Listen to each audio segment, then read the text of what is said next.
Harihara Veeramallu part 1 swat versus spirit teaser అయితే release అయింది. So ఈ టీజర్ గురించి మాట్లాడుకునే ముందు ఈ వీడియోలో మనం పూర్తిగా పవన్ కళ్యాణ్ గారి లుక్స్, అలాగే బాబీ డీల్ గారి యాక్టింగ్ గురించి, అసలు ఈ స్టోరీ ఏంటి అనే దాని గురించి రిలేటెడ్ అన్ని విషయాలు మాట్లాడుకుందాం ఈ వీడియోలో. సో అందుకని చివరి వరకు చూడండి, చాలా విషయాలు తెలుసుకుందాం ఈ సినిమా గురించి. అసలు ఈ సినిమా స్టోరీ ఏంటి అనే దాని గురించి పూర్తిగా వివరాలు జస్ట్ 1 మినిట్లో తెలుసుకుందాం. సో చివరి వరకు చూసింది. అలాగే ఈ వీడియోకి లైక్ చేయండి, చాలు షేర్ చేయండి. ఎందుకంటే ఈ టీజర్ రిలీజ్ అయ్యి అరగంట అయినా కానీ 1 lakh వ్యూస్ కూడా రాలేదు. దీని గ్లిమ్స్ ఎక్కువ వ్యూస్ వచ్చాయి, చాలా తక్కువ వచ్చాయి. సో టీజర్ని కూడా షేర్ చేయండి, ఈ వీడియోని కూడా షేర్ చేయండి. ఇంకా వీడియోలోకి వెళ్ళిపోదాం. సబ్స్క్రైబ్ మాత్రం మర్చిపోతే సబ్స్క్రైబ్ చేయండి.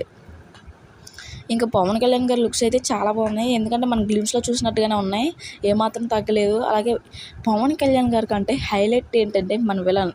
మనకు తెలిసి యానిమల్ సినిమాలో కూడా బాబీ డీల్ గారిదే హైలైట్ అయింది. ఇందులో కూడా హరిహర వీరమల్లో కూడా హైలైట్ అయ్యేది బాబీ డీల్ గారే అనిపిస్తుంది, ఎందుకంటే ఆ లుక్స్ వేరే లెవెల్లో ఉన్నాయి. కావాలంటే